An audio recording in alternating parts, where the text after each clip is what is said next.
We've come a long way since my friend Muhammad Yunus started the Remain movement.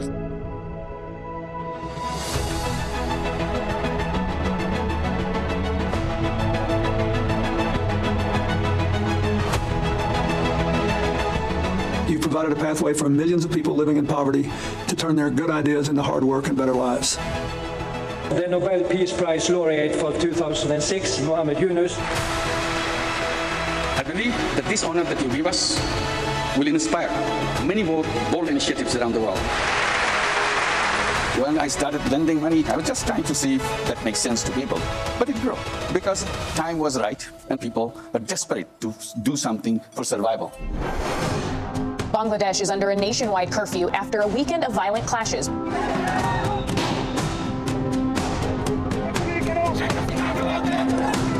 You're seeing the courage of the people of Bangladesh who have decided they will not go down without a fight. We want justice.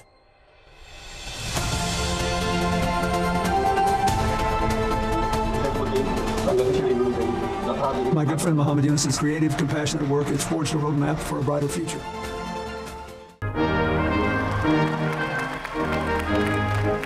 So we are honored today to have Professor Muhammad Yunus here as our keynote speaker. I came here all the way from Bangladesh. ছাত্র জনতার গণ অভ্যুত্থানে আওয়ামী লীগের পতনের পর 8 August নোবেলজয়ী অর্থনীতিবিদ doctor Mohammad ইউনুসকে প্রধান উপদেষ্টা করে অন্তর্বর্তী সরকার গঠিত হয়। প্রধান উপদেষ্টা হওয়ার প্রস্তাব পেয়ে কেন দায়িত্ব নিলেন, কিভাবে দেশ পরিচালনা করতে চান, এসব বিষয় নিয়ে ব্রিটিশ সংবাদ মাধ্যম ফিনান্সিয়াল টাইমসের সঙ্গে কথা বলেছেন প্রধান উপদেষ্টা ডক্টর মোহাম্মদ ইউনুস। বিশ্ব অর্থনৈতিক ফোরামের বার্ষিক সম্মেলন উপলক্ষে প্রধান উপদেষ্টা সুইজারল্যান্ডের দাভোস সফর করেন। তখন ফিনান্সিয়াল টাইমসের প্রধান পররাষ্ট্র ভাষ্যকর গেডিয়ান রাসম্যান্সের উপস্থাপনায় পডকাস্টে অংশ নেন তিনি। রাসম্যান রিভিউ নামের এই পডকাস্টের কথোপকথন লিখিত আকারে প্রকাশ করা হয়। কথোপকথনে ডক্টর ইউনুস বলেন, আমি যখন প্রথম ফোন কল পাই তখন আমি প্যারিসের হাসপাতালে ছিলাম। আমার ছোট্ট একটি অস্ত্রোপচার করা হয়েছিল। তখন ছাত্রনেতারা ফোন দিল। যদিও আমি বাংলাদেশে কি ঘটছে সেসব খবর প্রতিদিনই মোবাইল ফোনে দেখতাম। তখন ছাত্রনেতারা বলল, হাসিনা চলে গেছে, এখন আমাদের সরকার গঠন করতে হবে, দয়া করে আমাদের জন্য সরকার গঠন করুন। আমি বলেছিলাম, না, আমি সেই ব্যক্তি নই, আমি এর কিছুই জানি না, আমি এর সঙ্গে যুক্ত হতে চাই না। প্রধান উপদেষ্টা বলেন, শিক্ষার্থীরা আমার সঙ্গে যোগাযোগ করেছিল, আমি তাদের কাউকেই চিনতাম না, কখনো তাদের সম্পর্কে শুনিনি, কাজেই আমি তাদের বিকল্প কাউকে খোঁজার বিষয়ে বোঝানোর চেষ্টা করছিলাম। তাদের বলেছিলাম, বাংলাদেশে অনেক ভালো নেতা আছেন, তোমরা তাদের খোঁজ নাও। তারা বলেছিল, না, আপনাকেই থাকতে হবে, আমরা কাউকে পাইনি। আমি বলেছিলাম, জোরালো চেষ্টা করো। তারা বলল, আমাদের হাতে পর্যাপ্ত সময় নেই। তখন বলেছিলাম, অন্তত একটা দিন চেষ্টা করো, না পেলে 24 ঘন্টা পরে আমাকে আবার ফোন করো। তিনি বললেন, ছাত্রনেতারা আমাকে আবারও ফোন করলো, বলল, আমরা অনেক চেষ্টা করেছি কিন্তু সম্ভব হয়নি, আপনাকে অবশ্যই দেশে ফিরতে হবে। শেষ পর্যন্ত আমি বললাম, দেখো, তোমরা রাজপথে জীবন দিয়েছ, প্রচুর রক্তক্ষয় হয়েছে, তোমরা সম্মুখ সারিতে আছো, যেহেতু তোমরা এসব করতে পেরেছ, এখন ইচ্ছা না থাকলেও তোমাদের জন্য আমারও কিছু করা উচিত, আর এটাই সেই সময়। সরকারের সংস্কার করতে হবে, আমি রাজি। প্রধান উপদেষ্টা আরও বললেন, ঘণ্টা দুয়েক পর হাসপাতালে একজন নার্স এলেন, তিনি আমাকে একটি ফুলের তোড়া উপহার দিলেন। আমি বললাম, এটা কেন?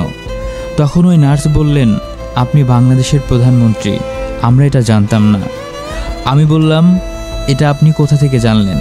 তখন তিনি বললেন, সব গণমাধ্যমে, সব টেলিভিশনে সংবাদ প্রচার হচ্ছে আপনি বাংলাদেশের প্রধানমন্ত্রী। আমি বললাম, আমি আপনার কাছ থেকেই এটা জানলাম। ডক্টর ইউনুস আরও বললেন, এর কয়েক ঘন্টা পর বোর্ড সদস্য সহ হাসপাতালের প্রধান আসলেন। তারা ফুলের তোড়া দিয়ে নতুন প্রধানমন্ত্রী হিসাবে আমাকে শুভেচ্ছা জানালেন। সঙ্গে এটাও বললেন, বিকেলের আগে আমাকে হাসপাতাল ছাড়ার বিষয়ে অনুমতি দেওয়া হবে কিনা। মোহাম্মদ ইউনুস বলেন, আমি পরিচালককে বলি, ওরা আমাকে চাইছে, দেশে যেতে বলছে, ভ্রমণের জন্য আপনি কি আমাকে প্রস্তুত করে দিতে পারেন? তিনি বললেন, অবশ্যই, আপনার কথা আমাদের মানতে হবে, আপনি একজন প্রধানমন্ত্রী। আপনার নিরাপদ যাত্রার জন্য আমরা সব ধরনের প্রস্তুতি সম্পন্ন করে দেব, প্রয়োজনীয় ওষুধ সহ সব কিছু দেব, সার্বক্ষণিক যোগাযোগ রাখব। ডক্টর মোহাম্মদ ইউনূস বলেন, এর কয়েক ঘন্টা পর সকালে ফরাসি সেনাবাহিনীর বড় একটি দল আমাকে বিমানবন্দরে পৌঁছে দিতে আসেন। এটাই ছিল দেশে ফেরার আগের ঘটনাবলী।